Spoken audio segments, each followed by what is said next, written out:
The Nightingale and the Rose. Suddenly she spread her brown wings for light, and soared into the air. She passed the grow like the shadow, and like a shadow she sailed across the garden. In the center of the grass plot was standing a beautiful rose tree, and when she saw it, she flew over to it, and lit upon a spray. "Give me a red rose," she cried, "and I will sing you my sweetest song." But the tree shook its head. "My roses are white," it answered, "as white as the foam of the sea, and whiter than the snow upon the mountain. But go to my brother, who grows round the old sundial, and perhaps he will give you what you want." So the nightingale flew over to the rose tree that was growing round the old sundial. "Give me a red rose," she cried, "and I will sing you my sweetest song." But the tree shook its head. "My roses are yellow," it answered, "as yellow as the hair of the mermaiden who sits upon an amber throne, and yellower than the daffodil that blows in the meadow before the mower comes with the scythe. But go to my brother, who grows beneath the student's window, and perhaps he will give you what you want." So the nightingale flew over to the rose tree that was growing beneath the student's window. "Give me a red rose," she cried, "and I will sing you my sweetest song." But the tree shook its head. "My roses are red," it answered, "as red as the feet of the dove, and redder than the great fangs of the crow that wave and wave in the ocean cavern.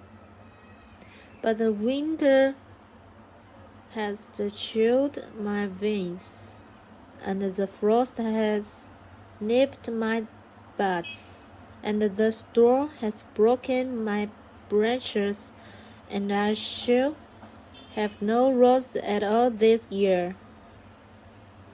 One red rose is all I want," cried the nightingale. "Only one red rose.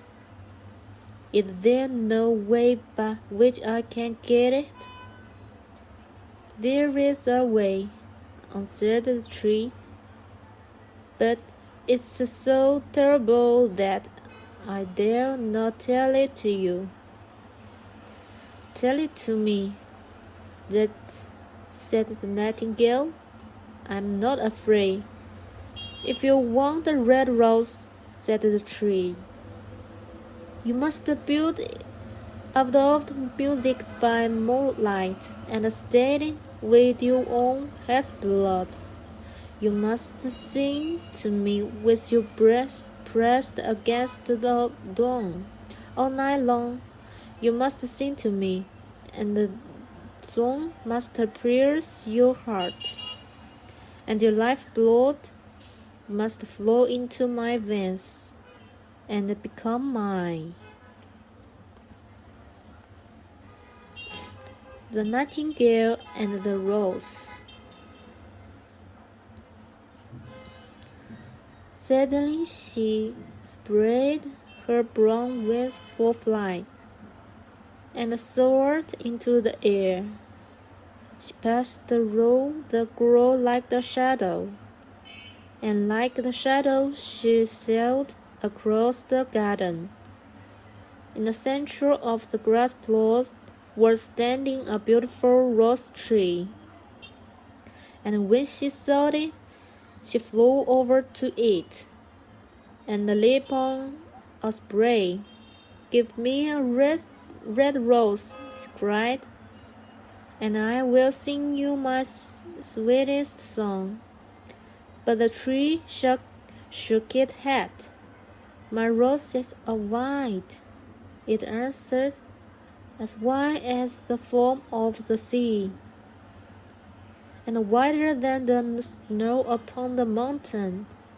But go to my brother who grows round the old sundial, and perhaps he will give you what you want."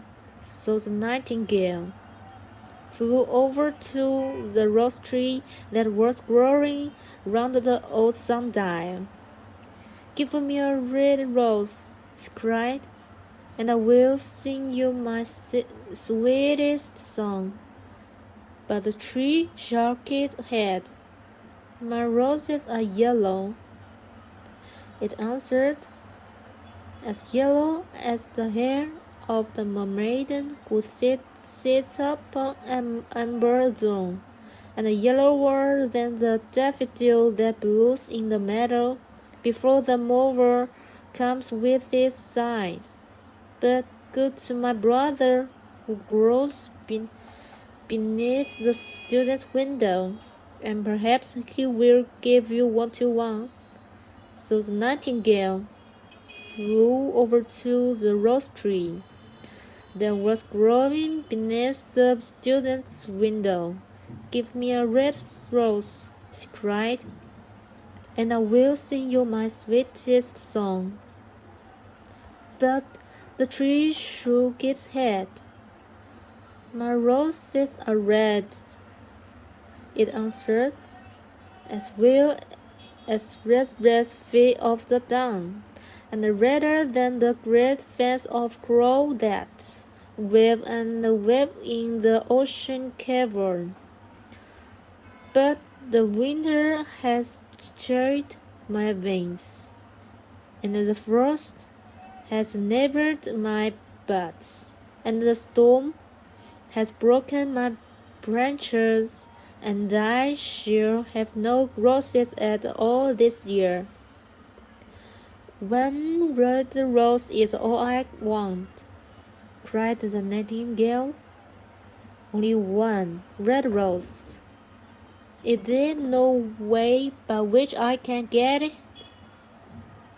"There is a way," answered the tree, "but it's so terrible that I dare not tell it to you." "Tell it to me," said the nightingale. "I am not afraid. If you want a red rose," said the tree, "you must build it out of music by moonlight, and stain it with your own heart's blood.